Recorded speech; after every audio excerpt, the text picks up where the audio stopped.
Welcome to another video of Honduras corruption profiles.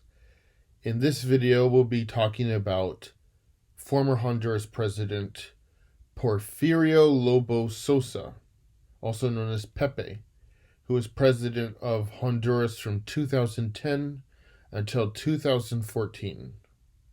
Porfirio Lobo Sosa was born in Olancho, Honduras in 1947. He attended Catholic school in his youth and then was able to go to a university in the United States in Miami, Florida, getting a bachelor's degree in business, and then returned back to Honduras and became a businessman. Porfirio Lobo Sosa entered politics in the year 1990. He is a member of the Conservative National Party of Honduras, a political party that has traditionally been allied with the rich oligarchs and landowners of Honduras. Pepe Lobo Sosa was a congressman for the Olancho department from 1990 to 2006. In 2005, Sosa attempted to run for president against Manuel Zelaya, and Sosa lost the 2005 election to Manuel Zelaya. However, in 2009, Manuel Zelaya was overthrown in a military coup. What followed after the coup was violence. 2009 was a very violent, bloody year in Honduras. It polarized the country of those who were against the coup and those who were for it. Many people who were against the overthrow of Manuel Zelaya were attacked with violence and even killed. Journalists as well as activists who voiced their opinion that they were against the overthrow of Manuel Zelaya were forcibly disappeared and murdered. And there's many implications. The security forces of Honduras were oftentimes involved in these killings. And then later in that year, Honduras ended up holding elections in November of 2009. And Porfirio Lobo Sosa decided to give it another shot and run for president again.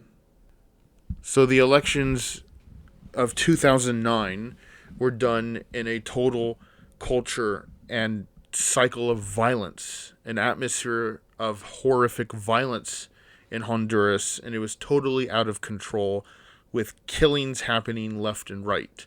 Many Honduran people were skeptical of the election and chose to boycott it, viewing it as fraudulent. And for the most part, they were. It has been proven that Pepe Lobo Sosa's campaign of 2009 was heavily financed by drug money. His own son, Fabio Lobo, who is now a convicted drug trafficker, gave a lot of his drug money to finance his father's presidential campaign. In November of 2009, Porfirio Lobo Sosa was quote-unquote the winner, but many people in Honduras refused to recognize those results, and in other countries, it was also rejected.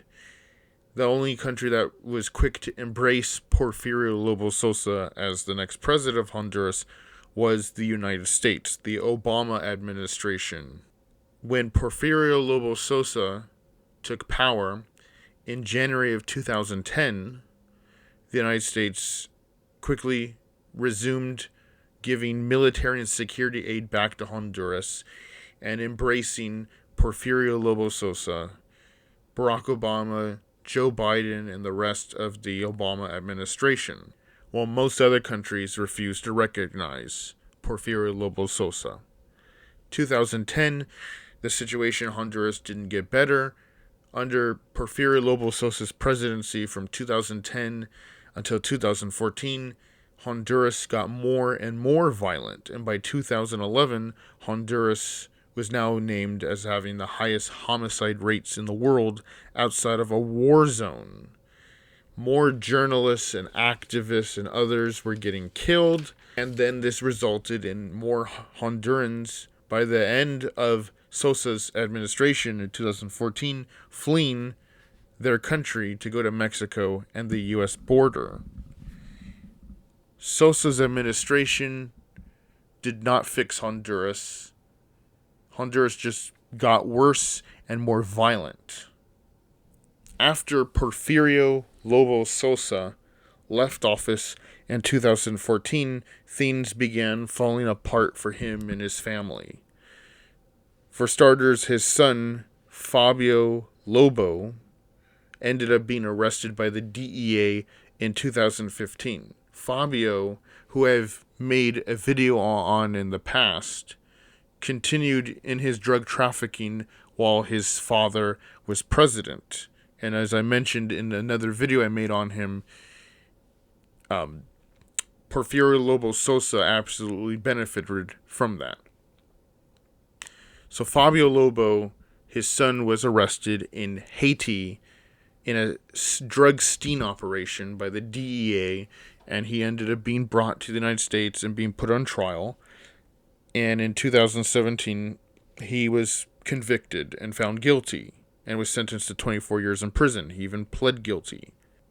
And that was a huge blow to Pepe Lobo Sosa.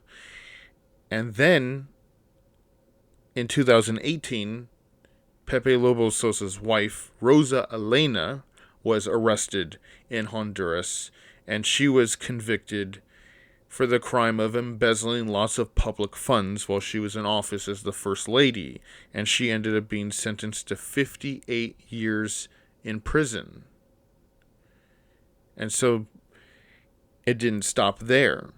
And now in 2021, Pepe Lobo Sosa and his wife have been blacklisted by the U.S. State Department as a corrupt couple, and they are now banned from coming back to the United States. The State Department said in their statement that Pepe Lobo Sosa engaged in serious, significant corruption as president and accepted bribes from the Los Cacheros cartel while he was in office. So this video on Porfirio Lobo Sosa is another reminder of how corrupt the government of Honduras is, and also another reminder of how the U.S.'s policies in Honduras are inconsistent, hypocritical, and bad. The U.S. went from embracing Porfirio Lobo Sosa when he was president to now shunning him and blacklisting him and disowning him.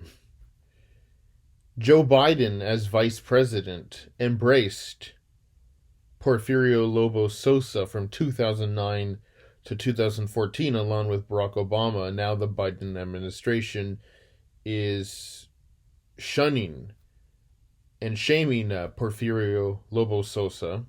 And this is a long pattern of U.S. policy in Latin America of working with dictators and then later discarding them when they're no longer of use.